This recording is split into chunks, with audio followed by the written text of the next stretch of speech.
오늘은 종료주일입니다. 이번 주부터 고난주간이 시작됩니다. 십자가는 죄인들에 대한 하나님의 사랑 이야기입니다. 구약에서 십자가는 저주의 상징입니다. 신명기 21장은 나무에 달린 자마다 저주를 받은 자라고 명시적으로 규정하고 있습니다.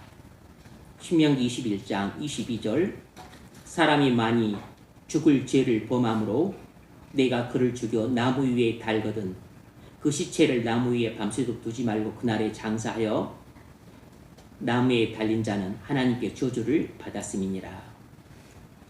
구약 율법에서는 중범죄자를 사형시켜서 나무에 매다는 관습이 있었습니다.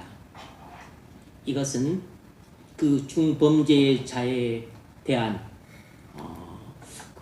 수치이자 또 공동체 경고를 주기 위함이었습니다.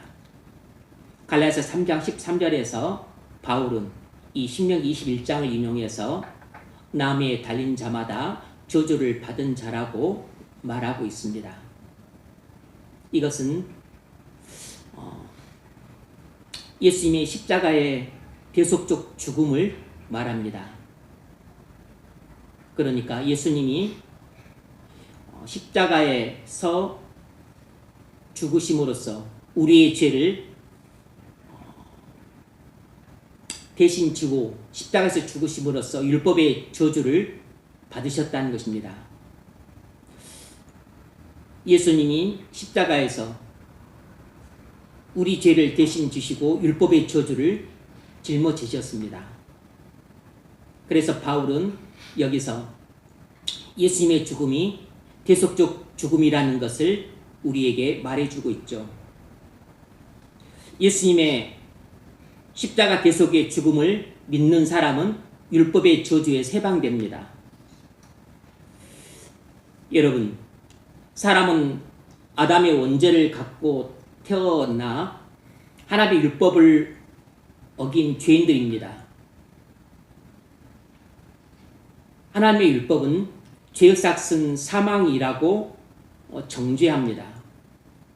그래서 모든 사람은 율법의 저주 아래에 있습니다. 우리가 이 율법의 저주에서 벗어나려면 어떻게 해야 될까요? 방법은 오직 딱 한 가지밖에 없습니다.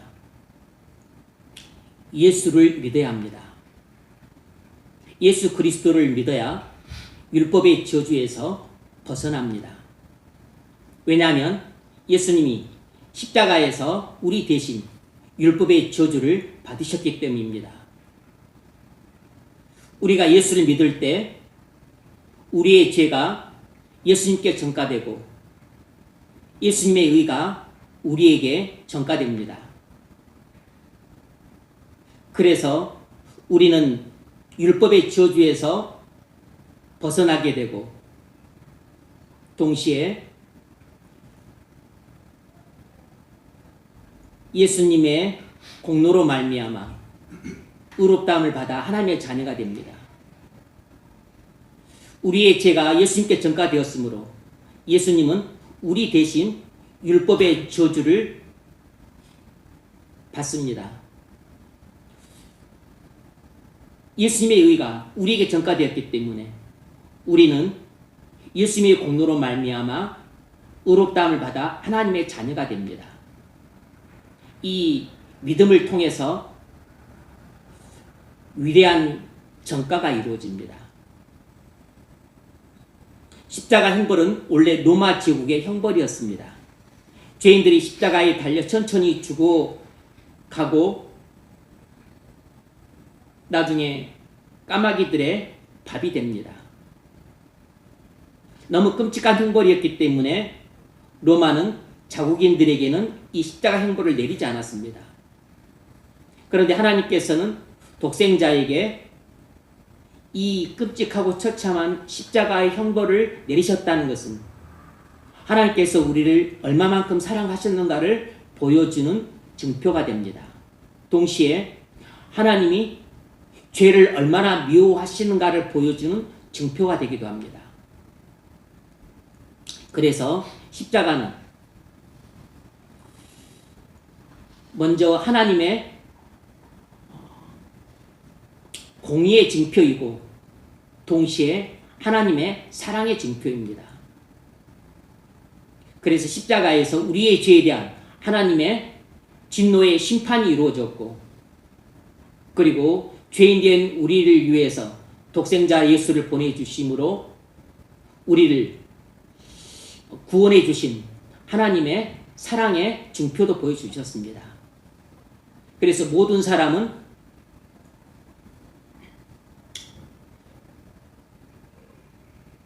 자기 죄 때문에 지옥에 간다기보다는 예수를 믿지 않기 때문에 지옥에 가는 것입니다.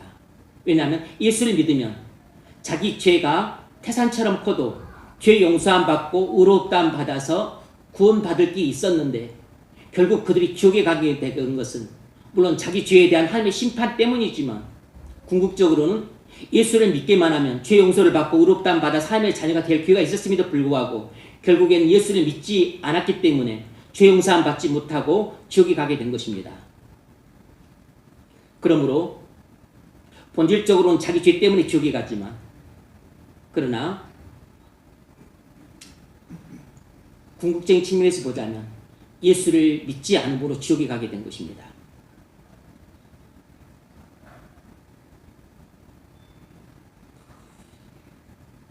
예수님이 십자가에서 죽으심으로 말미암아 많은 사람이 생명을 얻었습니다. 왜냐하면 하나님의 밀이 땅에 떨어져 많은 열매를 맺었기 때문입니다. 오늘 본문 24절에서 이렇게 말합니다. 하나님의 밀이 땅에 떨어져 죽지 않으면 하나님 그대로 있고 죽으면 많은 열매를 맺느니라. 이 말씀은 예수님의 십자가 죽음으로 말미암아 많은 사람이 생명을 얻을 것이라는 뜻입니다. 예수님이 십자가에서 피 흘려 죽으심으로써 그 예수님의 십자가의 피를 믿고 수많은 사람들이 생명을 얻는 구원의 열매가 맺히게 될 것이라는 것이에요.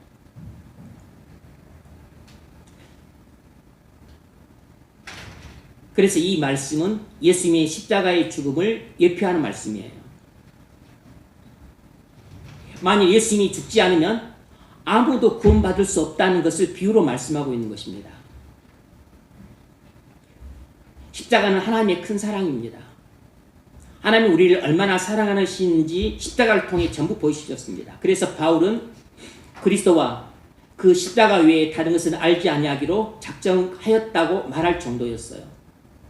그래서 바울은 오직 십자가만 알려고 했고 십자가만 전했습니다. 예수님의 십자가의 죽음으로 우리가 구원을 받았기 때문이에요. 예수님의 십자가의 죽음이 없었다면 단 한 사람도 구원받을 수 없었을 것입니다. 사람들이 지옥에서 건진받을 수 있는 구원의 기회가 주어졌는데 사람들이 얼마나 눈이 멀고 귀가 멀었는지 성경이 있어도 보질 않고 귀가 있어도 복음을 듣질 않습니다. 이런 정도로 사단의 위력은 강하고 그리고 죄의 권세도 강합니다. 그래서 이 사단의 위력과 죄의 권세를 깨트리고 성령이 역사하실 때 사람은 비로소 복음을 듣고 믿을 수 있습니다. 그리고 죄사함 받고 하나님 자녀가 될 수 있어요. 오늘 우리가 예수님의 십자가가 우리에게 어떤 의미인지를 살펴보고자 합니다. 우리는 예수님의 십자가의 죽음을 믿으면 거듭납니다. 여러분은 거듭났습니까? 대부분 주변 사람들은 우리가 거듭났는지 잘 모릅니다. 왜 그럴까요? 가족들조차도 우리가 거듭난 사람인지를 의심할 때가 있습니다. 왜 그럴까요? 왜 우리 주변 사람들은 내가 거듭난 그리스도인이라는 것을 잘 모를까요? 그것은 내가 교회를 오래 다니고 신앙생활을 한다고는 하지만 하나님의 일이 땅에 떨어져 죽지 않는 미랄과 같은 사람이기 때문입니다. 무슨 말이냐면 여전히 옛날에 나가 살아있는 사람이기 때문이에요. 예수를 믿는 사람이라면 옛날에 나는 죽고 새로운 나가 돼야 되는데 나가 살아있고 그리고 내게서 예수님의 모습이 안 나타나는 것입니다. 그래서 사람들이 나를 볼 때 거듭난 사람인 줄을 알지 못하는 것이에요. 그리스도인은 예수를 믿음으로 말미암아 십자가에서 예수와 함께 죽은 사람입니다. 그리고 부활할 때 예수님과 함께 부활한 사람이에요. 그래서 그리스도인이란 십자가에서 죽고 그리고 예수님과 함께 부활한 사람이에요. 다시 말하면 그리스도인은 나는 죽고 예수로 사는 사람입니다. 옛날에 나는 태어날 때 나고 새로운 나는 예수 생명을 가진 나입니다. 이게 결국 예수님이에요.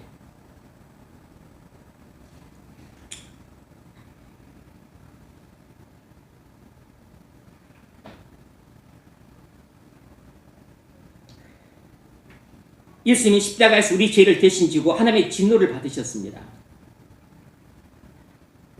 십자가는 하나님의 사랑이 가득합니다. 여러분은 그 예수님의 십자가의 대속을 믿고 거듭났습니까? 여러분은 예수님의 십자가의 대속의 죽음을 믿고 새 생명을 받으셨습니까? 이것이 우리에게 가장 중요한 질문입니다.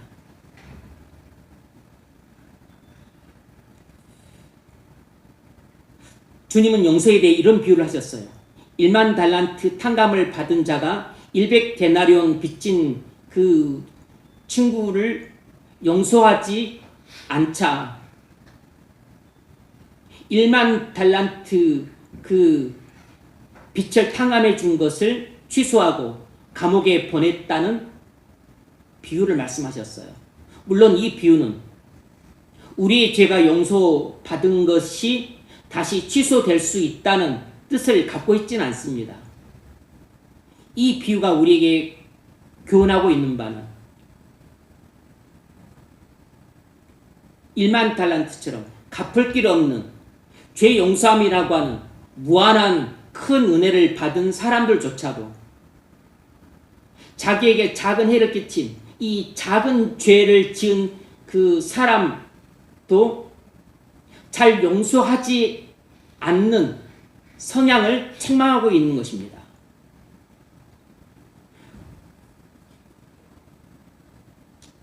우리는 무한히 큰 죄사함이라고 하는 그 은혜를 받았는데도 아주 티끌처럼 작은 죄나 잘못을 용서해 주지 않으려고 하는 것입니다. 바로 이런 사람이 어떤 사람이냐면 땅에 떨어져 죽지 않는 한 알의 밀알처럼 아주 완고한 심령을 가진 사람인 것이에요. 다시 말하면 여전히 옛날에 나가 뻘뻘 살아있는 사람입니다. 옛날에 이 못나고 어리석고 욕심 많고 고집센 나가 여전히 살아있는 것입니다. 사실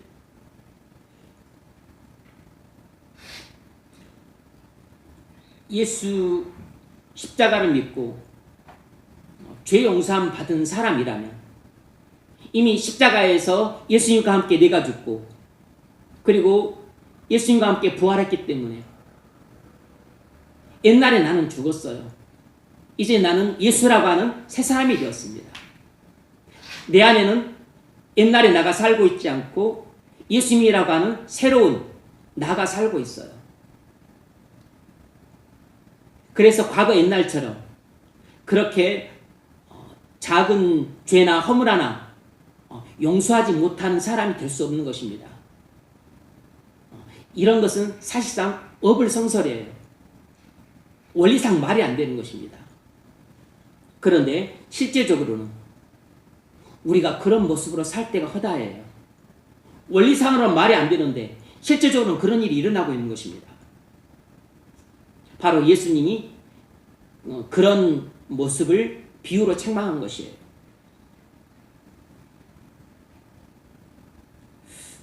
우리는 하나님께로부터 받은 죄사함의 은혜가 무한히 큽니다.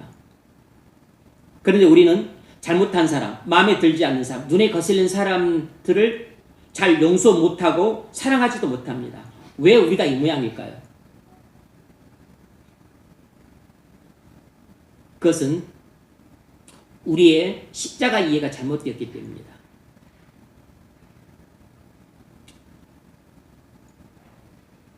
그 십자가가 나의 십자가가 아니고 예수님의 십자가이기만 하기 때문이에요. 예수님의 십자가에 대해서는 많이 들었어요. 그런데 그것이 나의 십자가가 되지 못하는 것입니다. 예수님의 십자가의 죽음은 많이 들었습니다. 그런데 나의 십자가의 죽음은 아닌 것이에요. 이런 사람은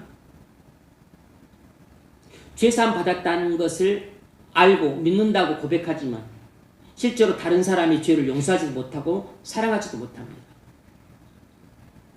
십자가를 말하면 많은 사람들이 하품을 합니다. 귀를 쑤시면서 지겨워해요.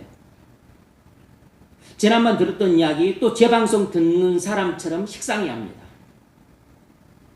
왜 그럴까요? 그것은 십자가 이야기가 자기 이야기가 아니고 남의 이야기로만 들기 때문입니다. 그건 십자가 이야기가 예수님의 이야기일 뿐 자기 이야기는 아니기 때문이에요. 그런데 그리스도인에게는 예수님의 십자가 죽음이 곧 자기 십자가 죽음인 것입니다. 사람들은 남의 이야기는 2번 들으면 지겨워하지만 자기 이야기는 100번 들어도 재밌게 듣습니다. 원래 자기 이야기는 항상 관심이 있고 그리고 많이 들어도 되게 감동적으로 들립니다.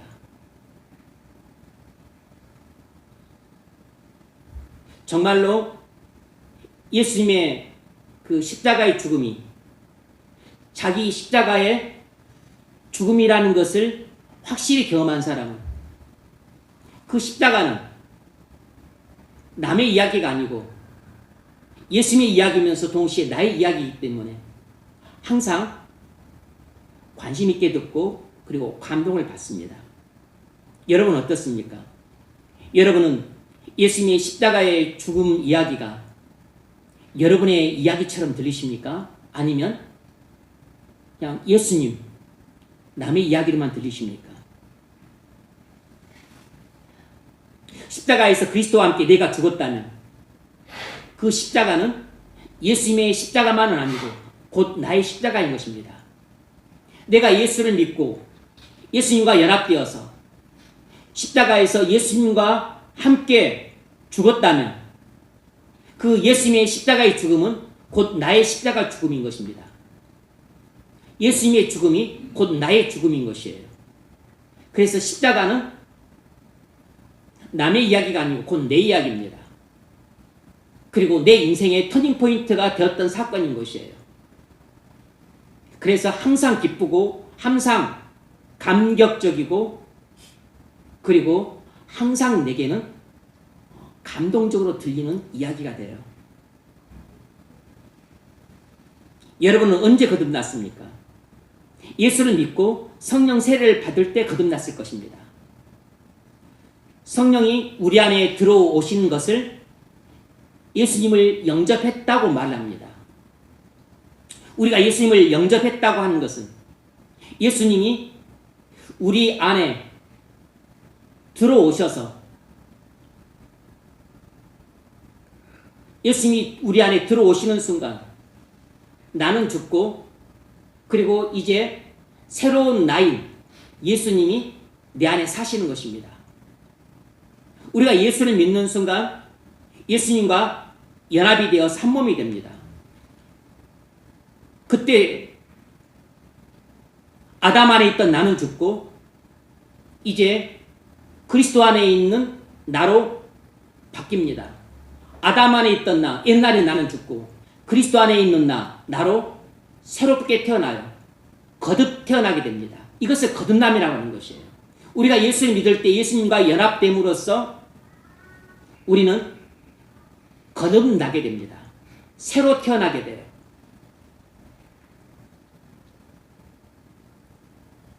그래서 예전에 죄의 본성이 지배를 받던 나가 아니고 이제는 예수님의 새로운 본성이 지배를 받는 나가 됩니다. 그래서 그 새로운 나는 그 옛날의 나를 나라고 부르고 이 새로운 본성을 가진 나를, 즉 예수님의 본성을 가진 나를 예수라고 부르는 것이에요. 이 점을 가장 잘 표현해 주는 것이 갈라디아서 2장 20절 말씀입니다. 내가 그리스도와 함께 십자가에 못 박혔나니, 이 말이 무슨 말이냐면 내가 예수를 믿을 때 성령의 역사로 인해서 성령 세례를 받아서 예수님과 한 몸이 되었어요. 그래서 나는 2000년 전 갈보리 그때 있지 않았지만 이미 2000년 전 사건이에요. 하지만 내가 예수를 믿을 때 나는 예수님과 한 몸이 되었기 때문에 그 갈보리 언덕 위에 세워진 그 십자가에서 예수님이 달려 죽으실 때 나도 예수님 안에서 함께 죽은 것입니다. 내가 그리스도와 함께 십자가에 못 박혔나니, 이 말이 갖는 것은 내가 예수를 믿어서 예수님과 연합되어 예수님과 함께 십자가에서 2000년 전 갈보리에서 죽었다는 것입니다. 내가 그리스도와 함께 십자가에 못 박혔은즉 그런즉 이제는 내가 사는 것이 아니요 내 안에 그리스도께서 사시는 것이라. 이 말이 대단히 중요한 말씀입니다. 그러니까 우리는 예수를 믿음으로써 예수의 죽음이 나의 죽음이 된 것입니다. 그래서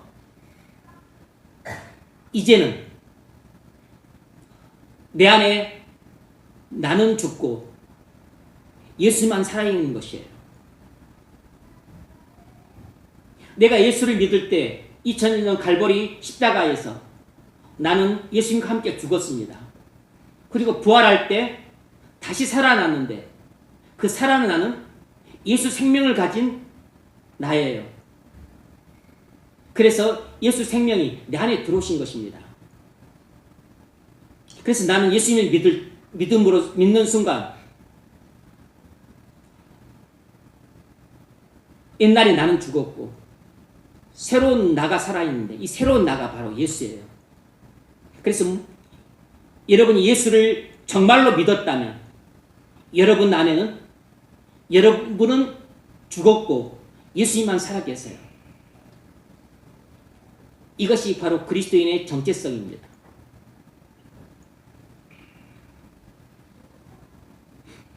이것이 진짜로 예수님을 믿는 것이에요. 이것이 진짜로 예수님을 영접한 것입니다. 우리가 예수님을 진짜로 영접할 때 나는 죽고 예수님이 내 안에 살게 됩니다. 바로 그 순간 나는 죄의 종에서 해방되고 의의 종이 돼요. 내가 예수를 믿는 순간 나는 죽고 예수로 삽니다. 그리고 바로 그때 나는 죄의 종로 타는 삶에서 해방이 되고 이제 예수님께 종로 타는 삶을 살기 시작해요. 이것이 바로 그리스도인의 새로운 생활입니다. 그 점을 로마서 6장 17절에서 이렇게 말합니다. 너희가 본래 지우종이더니 너에게 전하여 준 바 교훈의 본을 마음으로 순종하여 죄에게 해방되어 의에게 종이 되었느니라. 너희가 본래 죄의 종이더니, 우리 모두는 본래 죄의 종이었어요. 너에게 전하여 준 바 교훈의 본을 마음으로 순종하여. 우리가 복음을 믿을 때 죄에게 해방되어 의에게 종이 되었느니라. 우리가 복음을 믿는 순간 죄의 종로릇에서 해방이 되어서 예수님의 종이 되었다는 것입니다. 이 말이 무슨 말이죠? 우리가 이 복음을 믿는 순간 나는 죽고 예수로가 살아있다는 것이에요. 우리가 예수를 믿는 순간 나는 죽고 내 안에 예수님이 살아 계신다는 것이에요. 그래서 죄의 종의 세방이 되고 의의 종, 예수님의 종이 되는 것입니다.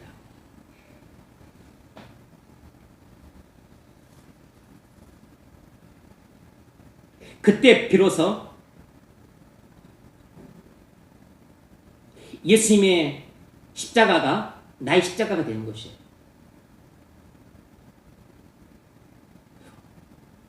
그리스도인에게만 예수님의 죽음이 나의 죽음이 되는 것입니다.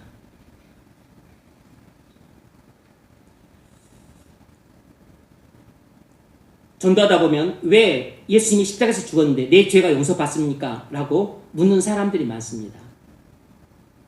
그것은 우리가 십자가에서 예수님과 연합되어 하나가 되었기 때문입니다.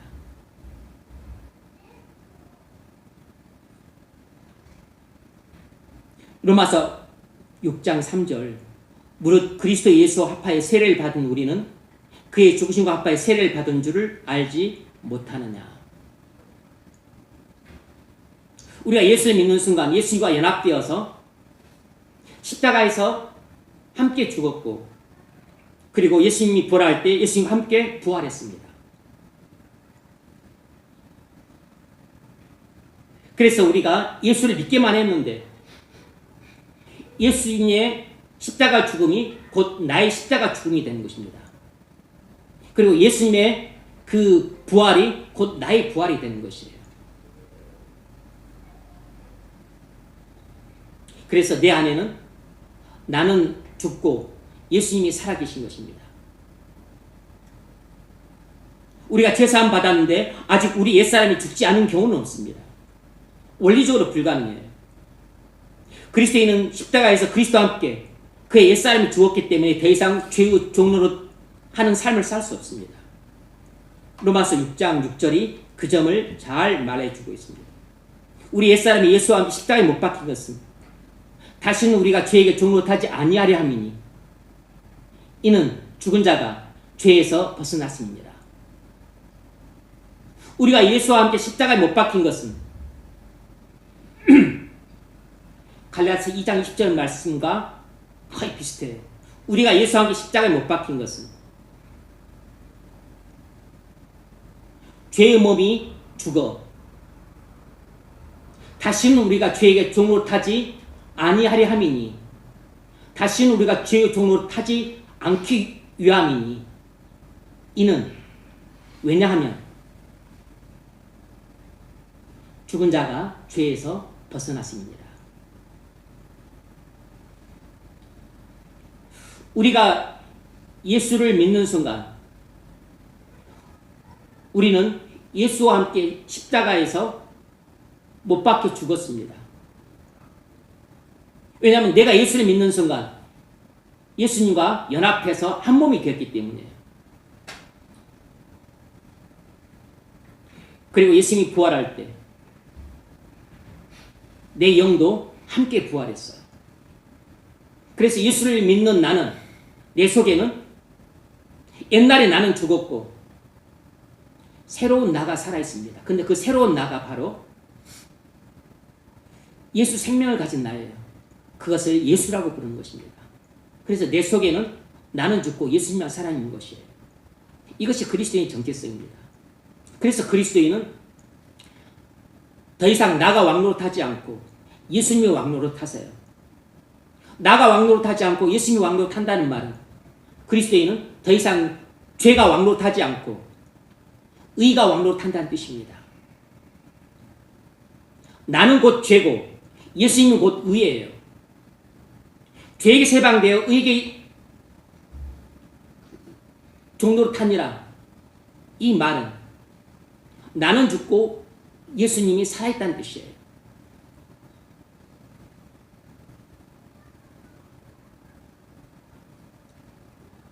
어떤 목사님이 죄 때문에 극심한 내적인 고통을 겪고 있었습니다.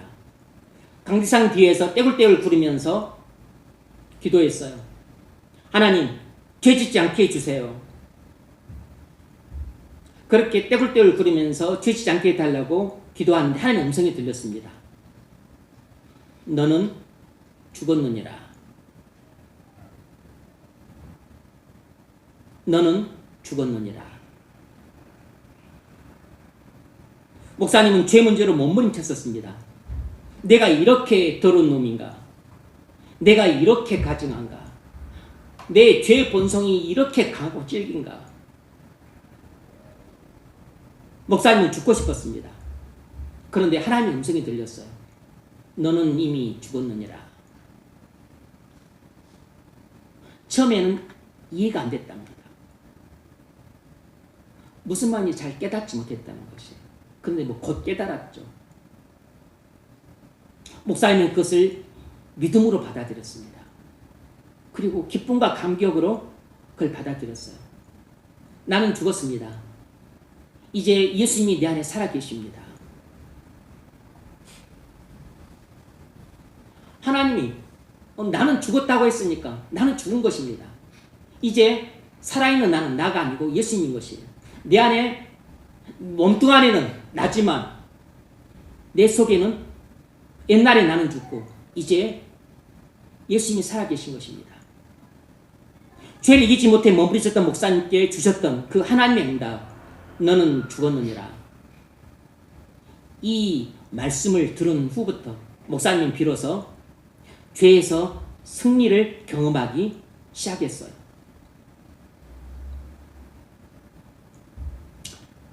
이것은 그 감리교회 아주 유명한 목사님 그 이야기인데, 그런데 이런 비슷한 그 체험을 존 필터 목사님도 거기 하셨어요. 하도 사는 게 힘들고, 그리고 너무 괴롭고, 또 찢어지게 가난해서 이 도저히 인생이 낙이 없다. 하나님, 저 빨리 좀 데려가 주세요. 하나님, 저 죽는 게 소원입니다. 그리고 하나님께 제발 좀 데려가 달라고, 죽여달라고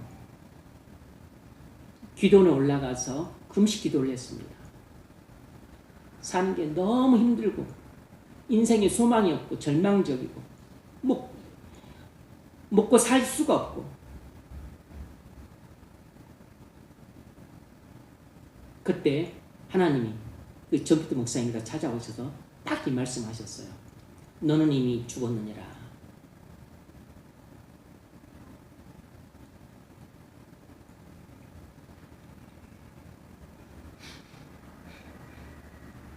아직 거듭나지 못한 사람들이 있다면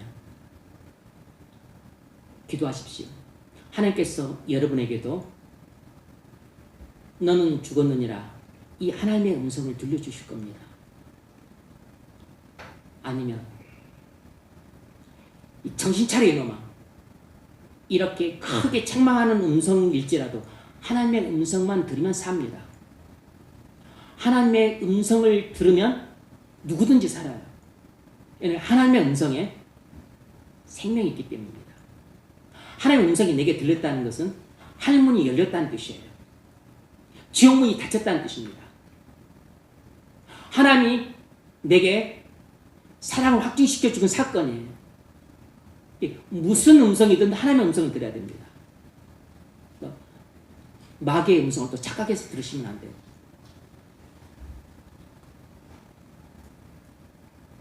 여러분, 그리스도인은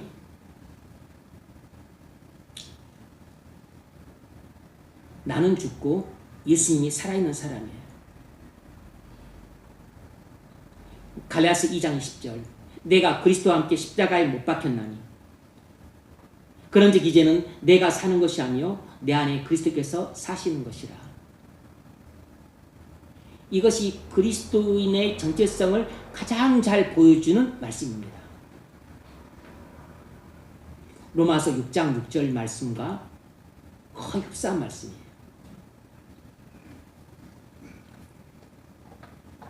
나는 예수님을 영접하는 순간 십자가에서 예수님과 함께 죽었고 예수님이 내 안에 들어와 사십니다. 지금 내 안에는 나는 죽고 예수님이 살아 계세요. 따라서 그리스도인은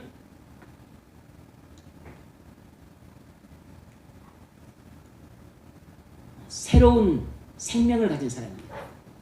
새로운 자아를 가진 사람이에요. 근데 그 새로운 자아가 나의 옛자아가 아니고 바로 예수님이라고 하는 자아예요. 왜냐하면 내 안에 성령이 들어와 계시기 때문이에요. 성령은 곧 예수님입니다. 그러니까 예수님이 실제로 내 안에 들어와 계신 것이에요. 그래서 그리스도인은 나는 죽고 예수로 살 수 있습니다. 예수님은 무한히 사랑하는 우리에게 이렇게 말씀하셨어요. 25절 자기의 생명을 사랑한 자는 잃을 것이요 이 세상에서 자기의 생명을 미워하는 자는 영생하도록 보존하리라. 자기의 생명을 사랑하는 자란 자기 중심적인 사람을 가리켜요. 나가 살아서 나가 왕으로 사는 사람이에요. 자기 생명을 미워하는 자란 예수 중심적인 사람을 가리킵니다. 나는 죽고 예수로 사는 사람이에요.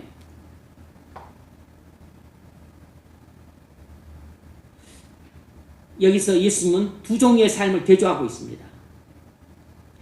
자기 중심적인 사람과 예수 중심적인 사람을 대조하고 있어요. 나가 살아서 나가 지배하는 사람과 나는 죽고 예수로 사는 사람을 대조하고 있습니다. 그래서 자기 중심적인 사람은 멸망한다는 것입니다. 나가 살아서 나가 지배하는 사람은 영원히 멸망한다는 것이에요. 그런데 예수 중심적인 사람은 영생을 얻는다는 것입니다. 나는 죽고 예수가 살아있는 사람은 영생을 얻는다는 것이에요. 왜 예수님이 우리에게 이 말씀을 하셨을까요? 그것은 우리가 예수님처럼 자기 생명을 미워하는 자가 되기를 바라셨기 때문입니다. 예수님이 십자가에서 죽으신 것처럼 우리도 우리 십자가를 지고 죽는 자가 되기를 바라셨기 때문이에요. 나는 죽고 예수로 사는 삶이 많은 생명을 살리는 구원의 열매를 맺는 최고의 복된 삶이라는 것을 아셨기 때문입니다. 반면에 자기 중심적인 삶은 멸망으로 끝나는 삶이기 때문에 그런 치욕스러운 삶을 살지 말라고 경고하신 것입니다. 교회를 다니고 신앙생활 열심히도 불구하고 여전히 나가 살아서 예수는 내 안에 간대없고 나가 내 인생을 지배하는 사람은 자기 생명을 잃어버린다. 영원히 멸망한다는 것입니다. 나가 살아서 나가 지배하는 사람은 영원히 멸망받는 사람입니다. 우리를 힘들게 하는 것은 나의 옛사람이 죽지 않아서 옛사람이 지배를 받는 것입니다. 나가 살아서 나의 지배를 받는 것이 나를 가장 힘들게 하는 것이에요. 우리가 불행한 것은 자기 십자가를 지고 살기 때문이 아니고 자기 지배를 받고 살기 때문에 가장 힘들고 불행한 것입니다. 우리는 결혼하면 행복할 것이라고 믿지만 사실상 결혼하고 불행한 경우가 많습니다. 그 이유가 무엇이겠습니까? 배우자가 마음에 들지 않아서, 집이 좁아서, 경제적으로 가난해서, 성격이 안 맞아서, 대부분 이렇게 생각합니다. 근데 이런 이유가 아니에요. 우리가 행복할 것이라고 믿고 결혼했는데 불행한 이유는 나아가 자기 중심적인 사람이기 때문에, 우리가 자기 중심적인 사람이기 때문에 불행한 것입니다. 나가 자기 중심적인 사람이면 어떤 사람과 결혼해도 나는 불행합니다. 어떤 환경 속에 살아도 나는 절대 만족스럽지 못해요. 나가 죽지 않고 살아서 나가 통치하는 삶을 살기 때문에 부유해도 불행한 것입니다.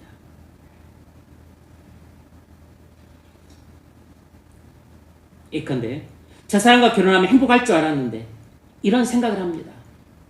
근데 결혼해 보니까 생각과 전혀 달라요. 본인이 자기 중심적인 사람이었던 겁니다.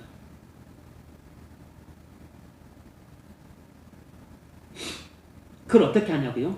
예수 중심적인 사람이라면 저 사람과 결혼하면 행복할 것이다, 그런 생각 자체를 안 해요. 왜냐하면 어떤 사람도 내게 행복을 줄 수 없기 때문입니다. 어떤 사람도 죄와 허물과 악함이 가득하기 때문에 용서해 줘야 되고 사랑해 줘야 되고 용납해 줘야 되고 오래 참아야 될 대상이라는 것을 알기 때문입니다.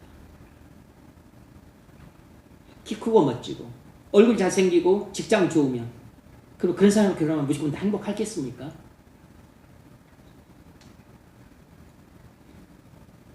내 마음에 드는 게 하나도 없네. 왜 저렇게 생각하지? 왜 저렇게 말하지? 아니, 어떻게 저렇게 행동할 수가 있지?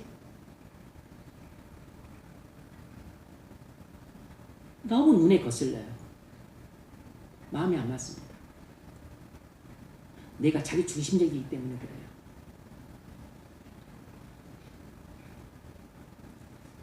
나의 나와 내 속에 있는 나와 배우자 속에 있는 나가 서로 만나서 강하게 충돌을 합니다. 그래서 싸우는 것이에요. 나의 나도 죄고 배우자의 나도 죄 덩어리이기 때문에 죄 덩어리와 죄 덩어리가 만나 충돌하는 것입니다. 혜성과 혜성이 만나 충돌하는 것 같은 것이에요. 피가 튀기는 것입니다. 두 사람 다 예수 중심적이면 충돌하지 않고 맞지 않는 부분들은 조화를 도모합니다.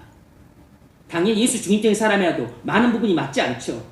자라온 환경도 다르고 성격도 다르고 기질과 기호도 다르니까 많은 경우는 안 맞아요. 안 맞아도 예수 중심적인 사람들은 그것들을 잘 조화를 도모합니다. 두 사람 다 나는 죽고 예수로 사는 사람이라면 통일이 됩니다. 맞아서 통일이 되는 게 아니고 맞는 부분들은 잘 맞추면 되고 안 맞는 부분들은 서로 양보하고 희생하고 그리고 손해보고 그리고 이해해주고 받아줘서 조화를 이루어갑니다. 우리는 못나고 어리석고 욕심 많은 나의 옛사람 때문에 불행하게 사는 것입니다. 불행하게 살면서도 왜 내가 불행하게 사는지 이유조차 몰라요. 그리고서 어떻게 이유를 생각하냐면 저 사람이 나하고 너무 안 맞아. 저 사람이 외모만 보고 결혼했는데 속이 너무나 못돼 먹었어. 너무나 또 앙칼지고 너무나 차가워. 배우자 원망을 합니다. 배우자의 허물에 대해서 불평을 해요. 배우자가 허물이 많기 때문에 불행한 게 아닙니다. 집이 좋기 때문에 불행한 게 아니에요. 직장생활이 힘들기 때문에 불행한 게 아닙니다. 건강이 나쁘기 때문에 불행한 게 아니에요. 아직 미혼이기 때문에 불행한 게 아닙니다. 내가 비참하고 불행하다고 느낀다면 그것은 내가 예수의 지배를 받는 삶을 살지 못하고 나의 못나고 어리석고 고집센 나의 지배를 받는 삶을 살고 있기 때문에 불행한 것입니다. 나가 죽지 않은 채 나가 왕노타는 삶을 살고 있는 사람들은 실상 전부 불행해요. 마음속에 걱정과 불안이 태산 같습니다.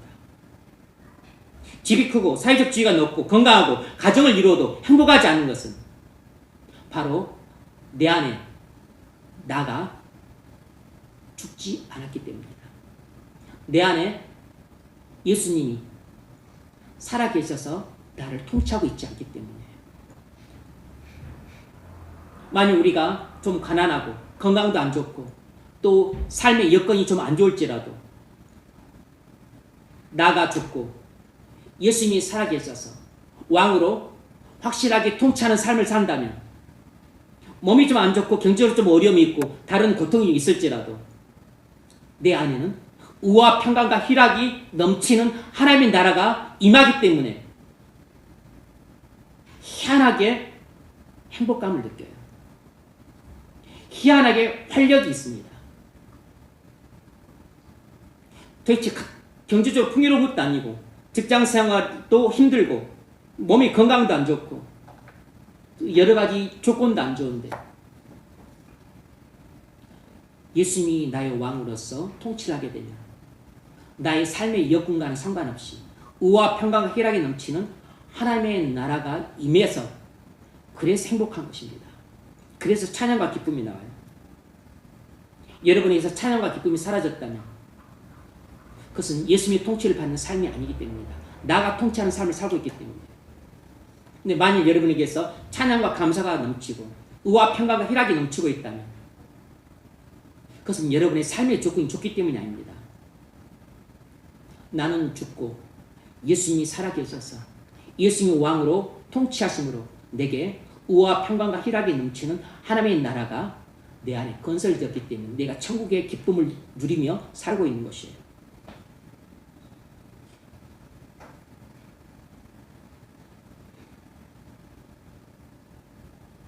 예수를 믿는다고 하지만 나가 죽지 않은 채 예수님의 말씀대로 살려고 하니까 얼마나 힘들겠어요. 잘못하면 무거운 짐을 지는 종교생활로 전락할 수 있습니다. 무거운 짐을 지는 종교생활을 했던 사람들이 바로 유대인들이에요. 그래서 예수님이 그들에게 무거운 짐을 지는 종교생활을 하지 말라고 예수님이 그들을 자신에게 초청했습니다. 수고하고 무거운 짐진 자들아 다 내게로 오라. 내가 너희를 쉬게 하리라.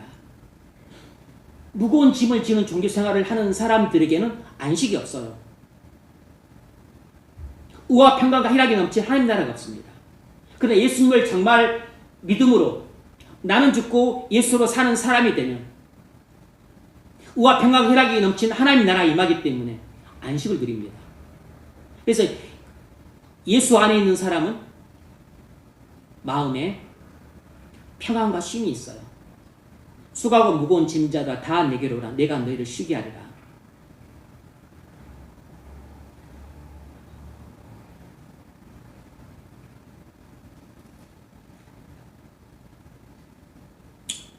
(25절) 자기의 생명을 사랑한 자를 잃어볼 것이요 이 세상에서 자기의 생명을 미워하는 자는 영생하도록 보존하리라. 바울은 자기 생명을 조금도 귀하게 여기지 않았습니다. 전도와 영혼 구원을 위해서 자기 모든 것을 다 포기했어요. 주님을 위해서 자신의 모든 것을 다 희생했습니다.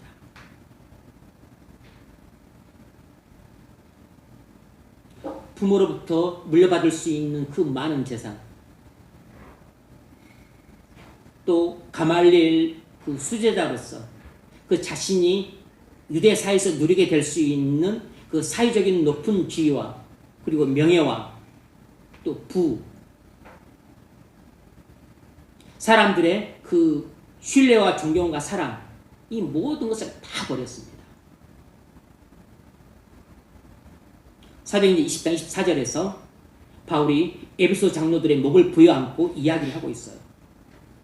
주 예수께 받은 사명, 곧 하나님의 은혜의 복음을 증언한 일을 마치려 하면 나의 생명조차 조금도 귀한 것을 여기지 아니하노라. 나의 생명조차 조금도 귀한 것으로 여기지 아니하노라. 이게 무슨 삶입니까?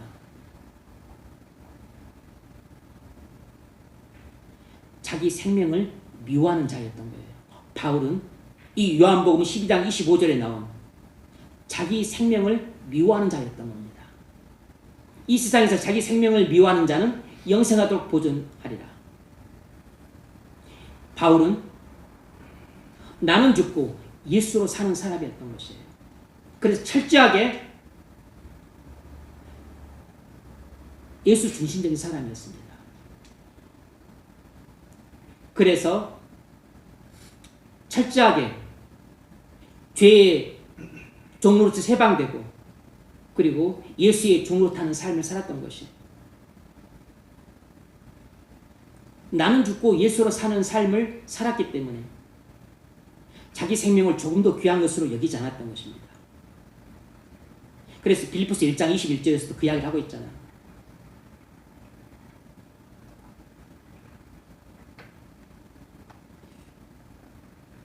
내가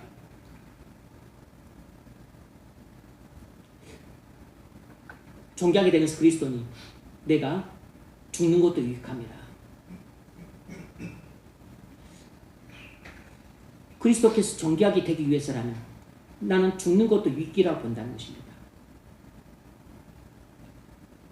사느냐 죽는 자는 별 관심이 없었던 것이에요. 여러분, 그리스도인에게는 사느냐 죽느냐 그렇게 큰 문제가 아닙니다. 그리스도인에게는 사느냐 죽느냐가 인생의 최고의 문제가 아니에요. 40에 죽든 60에 죽든 80에 죽든 여러분 언제 죽느냐는 아무런 가치가 없습니다. 어떻게 살다가 죽느냐가 중요해요. 누구를 위해 죽느냐가 중요합니다. 그 결과 바울은 많은 열매를 맺었고 영생을 얻었습니다. 왜죠? 하나님이 땅에 떨어져 죽었기 때문입니다. 예수님이 십자가에서 죽었기 때문에 많은 열매를 맺었어요. 바울도 자기 십자가를 지고 예수님처럼 죽었기 때문에 죽는 삶을 살았기 때문에 많은 열매를 맺었어요. 우리도 예수님과 바울처럼 자기 십자가를 지고 사는 삶, 이것이 나가 죽는 삶이에요. 예수님도 죽었습니다. 죽는 삶을 살았습니다. 바울도 순교를 말하는 게 아니에요. 살았을 때 죽는 삶을 살았어요. 하나님이 땅에 떨어져 죽었습니다. 그래서 바울을 통해 많은 열매를 맺었어요. 우리도 나는 죽고 예수로 살 때 많은 열매를 맺습니다.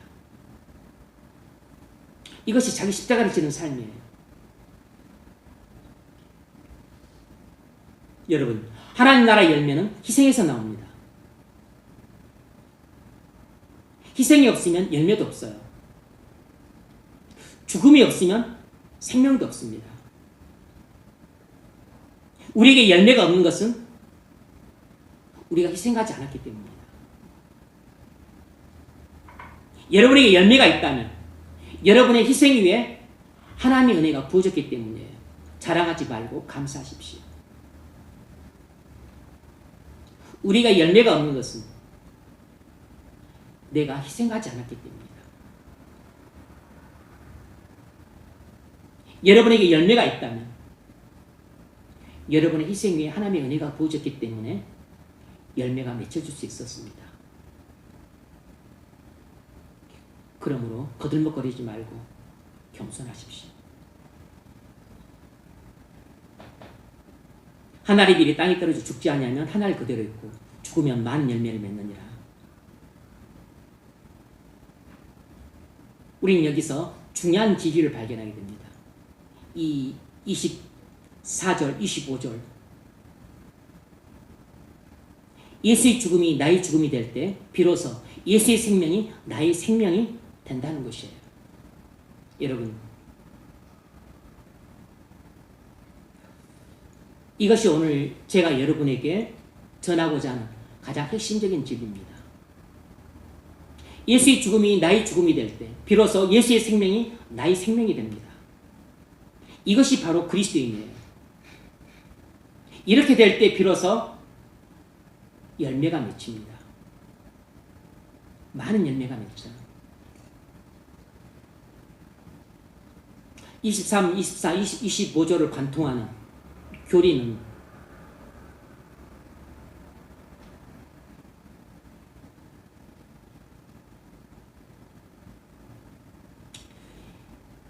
예수 죽음을 믿는 자는 자기도 죽는 삶을 산다. 이거예요. 오늘 본문의 교리는 예수 죽음을 믿는 자는 자기도 죽는 삶을 산다는 것입니다. 그럴 때 많은 열매가 맺혀요. 그리고 영생을 얻습니다. 예수 죽음을 믿는 사람, 그리스도인이죠. 그래서 그리스도인은 자기도 죽는 삶을 사는 것입니다. 그럴 때 영생도 얻고 많은 열매도 맺습니다. 어떻게 그런 삶을 살 수 있을까요? 그것은 예수를 믿음으로써 예수의 죽음이 나의 죽음이 되었기 때문입니다. 그래서 예수의 생명이 나의 생명이 되었기 때문이에요. 그래서 내가 죄와 싸워 승리할 수 있고, 그리고 나를 통해서 성령의 역사함으로 많은 열매를 맺게 됩니다. 여러분 인생이 불행하다면 여러분이 안 죽어서 그런 것입니다. 여러분이 하는 일들이 잘 풀리지 않아서 불행한 게 아니에요. 모든 불행의 원천은 교만하고 완고하고 자기 확신이 가득한 바로 여러분 자신입니다. 여러분 자신이 그리스도 안에서 죽고 예수님이 살아있다면 우리는 옥탑방 추위와 더위에 떨며 살아도 행복감이 넘칩니다.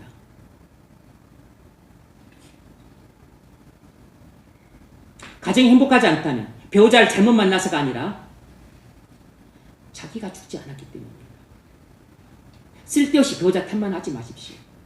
오히려 상황만 나빠집니다. 배우자 원망하고 배우자 허물만 맨날 책망하게 되면 문제를 해결하는 것이 아니라 문제를 더 키우게 돼요. 문제는 배우자에게 있는 것이 아니라 자격이 있다는 것을 모르는 것이 진짜 문제입니다.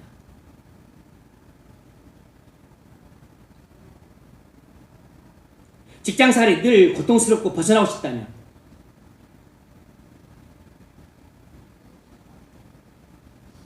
내가 죽지 않아서 이렇게 직장생활이 힘든 것은 아닌가 돌아보셔야 됩니다. 물론 직장 자체가 많은 문제가 있을 수 있어요. 근데 직장만의 문제가 아닐 수 있는 것입니다. 그보다 본질적으로 나 자신이 안고 있는 영적인 문제가 근본적인 원인일 수 있어요. 나가 죽지 않아서 열매를 맺지 못하고 있는 것입니다. 나의 죽음이 예수님의 죽음이 될 때, 예수님의 죽음이 나의 죽음이 될 때, 예수님의 생명이 나의 생명이 됩니다. 그러면 의와 평강과 희락이 넘치는 하나님의 나라가 우리 안에 임하게 돼요. 그러면 우리가 어떤 상황에서도 기쁨과 행복을 느낍니다.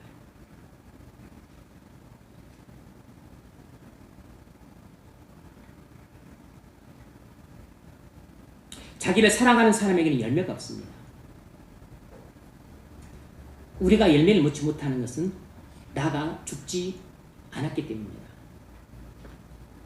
물론 우리가 거듭난 그리스도인이 되었다면 나는 죽고 예수로 사는 사람이에요. 근데 불구하고 어떻게 내가 그리스도인이 되었음에도 불구하고 내게는 열매도 없고 그리고 그 기쁨이 넘치는 하나님 나라도 임한 것 같지 않고 왜 그럴까? 행복하지도 않고 그것은 나의 원리적으로 나가 죽었지만 아직도 내 몸속에는 그 옛날의 나가 남아 있습니다. 그래서 예수 생명이 약해지면 이 내 몸속에 남아있던 옛날 나,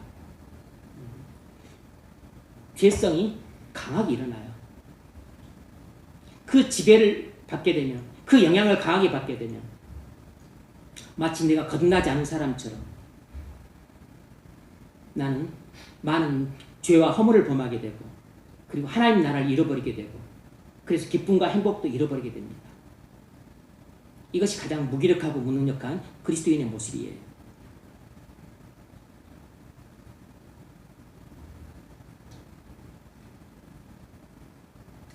자기보다 예수를 더 사랑하는 사람에게만 열매가 있습니다. 나는 죽고 확실하게 예수가 살아서 예수가 나를 지배하고 통치하는 순종하는 삶을 사는 사람에게는 확실히 열매가 있어요. 사랑과 희락과 화평의 열매가 있습니다. 오래 참과 자비와 양선의 열매가 있어요. 충성과 온유의 열매가 있습니다. 죄와 싸움에서 승리하는 열매가 있어요. 그리고 나를 통해서 전도를 받는 사람들의 열매도 많이 나타납니다. 여러분, 죄를 이기며 살고 싶습니까? 찬양과 감사의 삶을 살고 싶습니까? 사람들 미워하지 않고 사랑하며 살고 싶으세요? 어떻게 될까요? 죽어야 됩니다. 한 알의 밀이 땅에 떨어져서 죽어야만 많은 열매를 맺듯이 내가 예수를 믿고 예수와 연합되어서 그래서 확실하게 내가 그 갈보리 십자가에서 예수가 죽을 때 나도 함께 죽어야 됩니다. 그리고 예수가 살아날 때 나도 함께 살아나야 돼요. 그래서 확실하게 옛날에 나는 죽고 그리고 새로운 나 예수가 내 안에 살아 계셔야 됩니다. 그래야만 죄와 싸워 이길 수 있어요. 나가 죽지 않으면 열매를 맺을 수 없습니다. 죽어야만 열매를 맺어요. 나는 죽고 예수로 살면 십자가를 바라보십시오. 십자가에서 인간의 모든 문제가 해결됐습니다. 십자가에서 우리의 모든 문제도 해결됐어요. 우리가 할 일은 그 진리를 믿는 것입니다. 그러므로 오직 십자가에만 생명의 길이 있습니다. 다른 곳에는 생명의 길이 없어요. 오직 갈보리 십자가에만 생명의 길이 있습니다. 예수님이 죽지 않았더라면 아무도 구원받지 못했을 것입니다. 예수님이 십자가에서 죽었기 때문에 우리가 구원의 열매로 맺혔습니다. 마찬가지로 우리가 십자가에서 예수님과 함께 죽지 않으면 아무런 열매도 맺히지 않습니다. 내가 예수님과 함께 십자가에서 죽으면 나를 통해서 많은 열매도 맺히고 그리고 나는 영생을 얻게 됩니다. 죄와 싸워 승리하게 되고 찬양하고 감사하는 삶을 살게 되고 용서하고 사랑하는 삶을 살게 됩니다. 무엇보다도 우리를 통해서 사람들이 구원을 받게 돼요. 여러분, 가족들을 구원하기 원하십니까? 친지들을 구원하기 원하세요? 직장 동료들을 구원하기 원하십니까? 하나님이 맡기신 사명을 잘 감당하기를 원하세요? 교회와 하나님 나라를 세우는 사람이 되길 원하십니까? 나가 죽어야만 가능합니다. 나가 살아있는 상태에서는 어떤 일도 할 수가 없어요. 나가 죽는 게 힘듭니까? 힘들지 않습니다. 왜냐하면 예수 십자가 죽음을 믿기만 하면 되겠습니다. 예수 십자가를 바라보십시오. 그리고 예수 십자가를 믿으세요. 믿어질 때까지 바라보십시오. 믿어질 때까지 계속 붙드세요. 반드시 나가 죽고 예수로 살아야 됩니다. 그래서 하나님이 너는 이미 죽었느니라 이 말씀이 들릴 때까지 예수 십자가를 붙드십시오. 내가 그리스도와 함께 십자가에 못 박혔나니 그런즉 이제는 내가 사는 것이 아니요 내 안에 그리스도께서 사시는 것이라. 이 말씀이 깨달음으로 다가오고 감동으로 다가오고 그리고 승리와 환희로 다가오는 날이 여러분의 거듭나는 날입니다.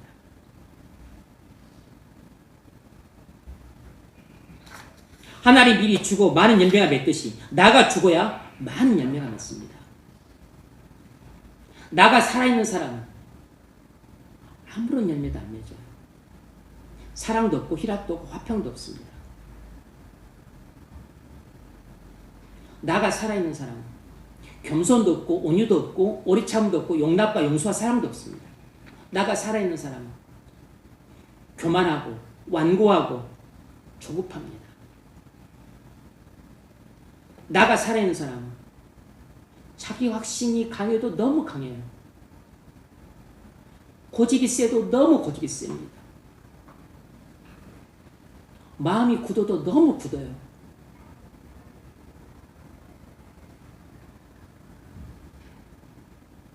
나가 예수님과 함께 십자가에서 죽었으니 믿어져서 더 이상 자기 중심으로 살지 않고 예수 중심으로 살 때 많은 열매가 맺힙니다. 십자가는 죽음이에요. 자기 십자가를 지는 것은 자기 죽음입니다. 오직 죽음에만 생명이 있습니다. 오직 죽음에만 열매가 있어요. 우리를 가장 비참하고 그리고 불행하게 만드는 것은 내가 죽었어야 됐는데 내가 살아있다는 것을 느낄 때입니다. 나의 자존심이 완전히 죽어야 되는데 나의 자존심이 살아있어요. 나의 자존심은 나의 영린과 같습니다. 우리는 보통 이성적이고 논리적이고 그리고 객관적이 되려고 하고 대부분 자기를 그렇게 생각해요. 사실은 전혀 아닌데. 그래서 평상시 다른 사람 일에는 아주 논리적으로 사고하고 그리고 이성적으로 판단하고 그리고 객관적으로 대처해요. 심지어 자기 일에도 이성적으로 판단하고 논리적으로 사고하고 그리고 객관적으로 행동하기도 합니다. 그런데 자기 자존심을 건드리게 되면 완전히 상황이 달라집니다. 자기 명예, 자기 권위를 건드리게 되면 사람이 완전히 돌변을 하게 돼요. 180도. 그렇게 이성적이고 논리적이고 객관적으로 보였던 사람이 이성도 무너지고 논리도 무너지고 그리고 객관성도 무너집니다. 완전히 감정적이 되고 완전히 자기 중심적인 사람으로 돌변을 하게 돼요. 마치 괴물이 되는 것입니다. 왜냐하면 영린을 건드렸기 때문에. 죄인에게서 가장 큰 영린은 자존심입니다.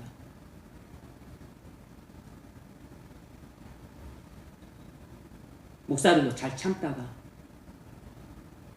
확 올라오고 버럭 화를 내고 그리고 아주 무섭게 돌변할 수가 있습니다. 그건 목사의 자존심을 건드렸기 때문에.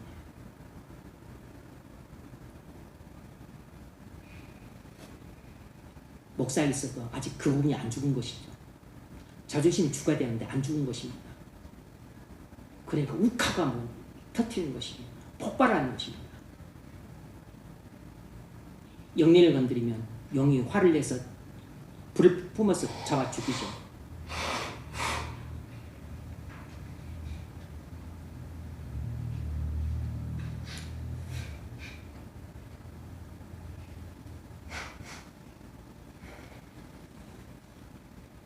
나는 죽고 예수로 살 때 비로소 사람들을 살리는 구원의 통로가 될 수 있습니다.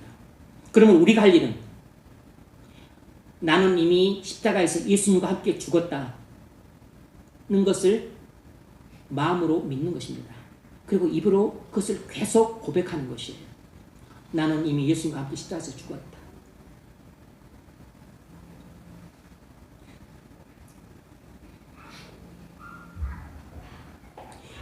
십자가에서 놀라운 일이 벌어집니다.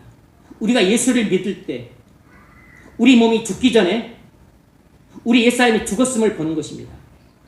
십자가에서 예수님이 죽으셨을 때 우리 옛사람도 죽은 것이에요. 그때부터 우리 안에 옛사람은 죽고 새사람이 삽니다. 나는 죽고 예수님이 사시는 것이에요.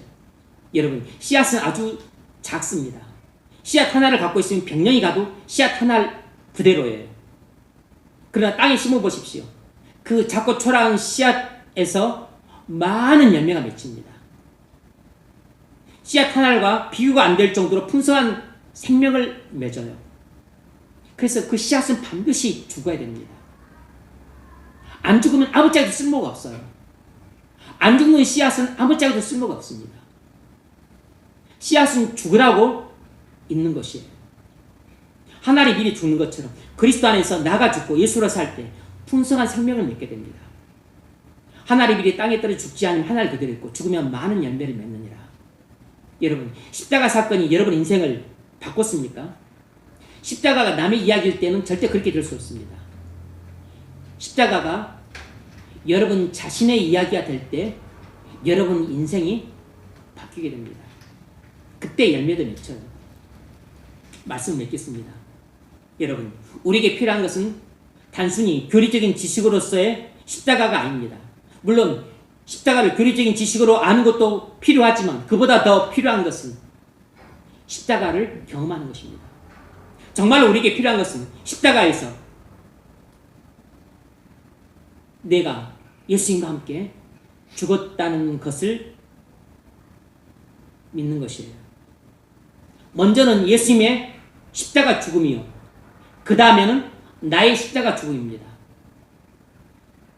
예수님의 십자가에 죽음이 있습니다. 그걸 내가 믿으면 나도 십자가에서 죽게 돼요. 예수님의 십자가의 죽음, 그 다음에는 나의 십자가의 죽음입니다. 예수의 죽음이 나의 죽음이 될 때 예수의 생명이 나의 생명이 됩니다. 그러면 영생도 얻고 많은 열매도 맺힙니다.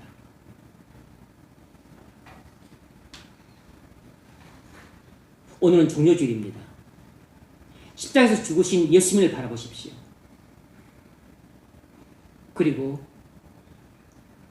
십자가에서 예수님과 함께 죽은 여러분을 바라보십시오.